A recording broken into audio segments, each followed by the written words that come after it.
আসসালামু আলাইকুম ভিউয়ার্স। তো আজ আপনাদের দেখাবো সঠিক নিয়মে একটা প্যান কাটিং সালোয়ার কাটিং করতে হয়। তো এখানে আমরা 2.5 গজ কাপড় নিলাম,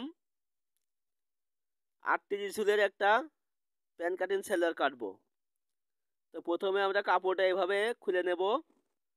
তো তারপরে এভাবে কাপড়টা ধরে কিন্তু একটু ঝাড়া মারবো। ঝাড়া দিয়ে কিন্তু এই কাপড়টা সুন্দর করে টেবিলের পরে রাখবো। তো কাপড়টা টেবিলের পরে রাখবো। এখানে 2 ভাঁজ করা আছে, এভাবে একটু সুন্দর করে সমান করে নেব। তো তারপরে এখানে মাঝামাঝি কিন্তু ভাঁজ দেব। তো মাঝামাঝি ভাঁজ দিয়ে কাপড়ের যে আগলা পাশ সেটা কিন্তু সামনের দিকে থাকবে। সামনের দিকে রেখে কিন্তু এইভাবে আমাদের এটা সমান করে নিতে হবে। তো এইভাবে সমান করে নেব। তো এইভাবে সমান করে নেওয়ার পরে আমরা একটা শেপ কাটার সাহায্যে এইভাবে রাবারে ভাঙার জন্য 2 ইঞ্চি কাপড় রেখে এখানে একটা মার্জিন টেনে নেব। তো এটা রাবারের অংশ, এটা রাবার ভাঙার জন্য নিলাম।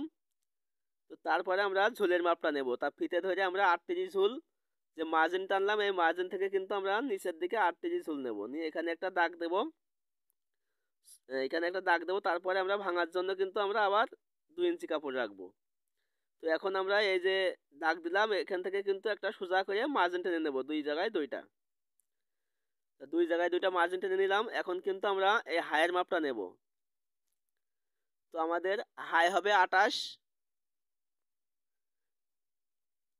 তো 28 হলে এখানে আমরা 12.5 রাখবো।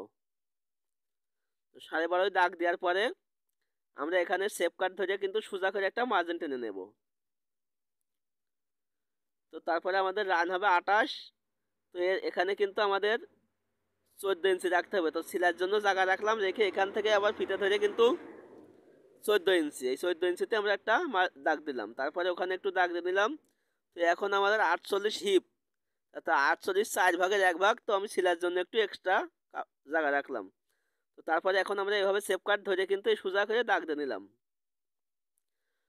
তো এখানে দাগ দিয়ে নেওয়ার পরে এখন কিন্তু এই যে 14 ইঞ্চি, এই 14-র মাঝামাঝি একটা দাগ দিতে হবে। 14-র মাঝামাঝি 7 ইঞ্চিতে একটা দাগ দিতে হবে। তো তারপরে 14 মাঝামাঝি 7। তো তারপরে আমরা কি করব, নিচে এই যে মার্জিন টানলাম, এখানে কিন্তু আমরা 7 ইঞ্চি, এখানে 7 ইঞ্চি আছে মাঝামাঝি একটা দাগ দিয়ে নেব। তো এই মিডিল এটা রাখতে হবে, না হলে কিন্তু এমনি টেনে ধরে অনেক সময় টান পড়ে, সেই সমস্যাগুলো কিন্তু আর হবে না। তো আমরা যদি মিডিল রাখি তাহলে এই সমস্যা হবে না। তার কারণে আমরা এখানে 27 আর 14 ইঞ্চিতে একটা দাগ দেব। তো 14 ইঞ্চিতে দাগ দেওয়ার পরে এখন কিন্তু আমাদের তো সুন্দর করে এখানে একটা রাউন্ড শেপ টেনে নেব। তো এই রাউন্ড শেপ টেনে নেওয়ার পরে এখানে কিন্তু আমরা এইভাবে শেপ কাট ধরে কিন্তু সোজা করে এভাবে আমরা মার্জিন টেনে নেব। তো আমরা নিচে এই যে 14 ইঞ্চি যায়, 14 ইঞ্চিতে যে দাগ দিয়েছি এখান থেকে শেপ কাট ধরে কিন্তু ঠিক এইভাবে ধরে নিচে পর্যন্ত কিন্তু আমাদের মার্জিন টেনে নিতে হবে। তো দেখেন এখানে কিন্তু এইভাবে ধরে যে আমরা আহ, নিচে দাগ দিয়েছি, ঠিক এইভাবে কিন্তু আমরা, তো ঠিক এইভাবে কিন্তু আমরা মার্জিন টেনে নেব।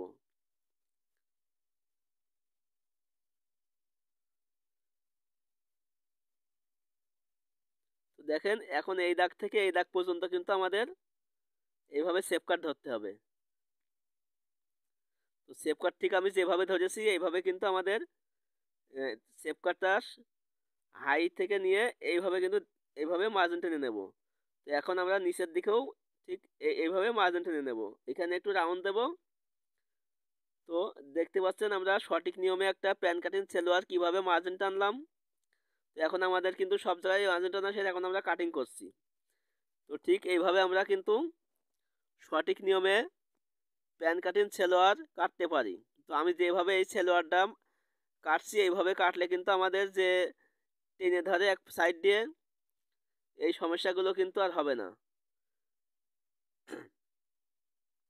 তো দেখেন ঠিক এইভাবে কিন্তু এইভাবে সুন্দর করে আমরা ঠিক এই যে যেভাবে আমরা মার্জিন টানিছি এইভাবে কিন্তু আমরা সুন্দর একটা কাইচি দিয়ে কেটে নেব। তো এখন আমরা এই যে এই পাশ কাটবো, তো এই পাশে কিন্তু অনেকে 1 ইঞ্চি কাপড় রেখে মার্জিন টানে।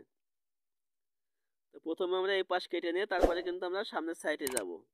এটা কেটে নিলাম। তারপর আমরা এখানে দেখেন দাগের একটা আমরা 1 ইঞ্চি কাপড় রেখে এখানে কাটবো। এখানে কিন্তু অনেক সময় আমরা 1 ইঞ্চি কাপড় রেখে মার্জিন আর একটা টানতে পারি। তো এখানে আমি 2টা মার্জিন টানে নিই। তো এখানে হাতের আন্দাজে 1 ইঞ্চি কাপড় রেখে সেলাইয়ের জন্য এখানে কিন্তু এইভাবে আমরা কেটে দেব। তো এইভাবে আপনি চাইলে কিন্তু আমাদের ভিডিও দেখে খুব সঠিক নিয়মে খুব সহজে এই প্যান্ট কাটিং সেলোয়ার কাটিং করতে পারেন। আর তো গাইস সব ধরনের সেলাই কাজ এবং সেলাই মেশিন মেরামতের ভিডিও দেখতে আমাদের যদি আপনি ইউটিউব থেকে দেখেন তাহলে চ্যানেলটা সাবস্ক্রাইব করবেন। আর যদি আপনি ফেসবুক থেকে দেখে থাকেন তাহলে অবশ্যই আমাদের পেজটা ফলো করবেন, করে ভিডিওটা শেয়ার করে দেবেন।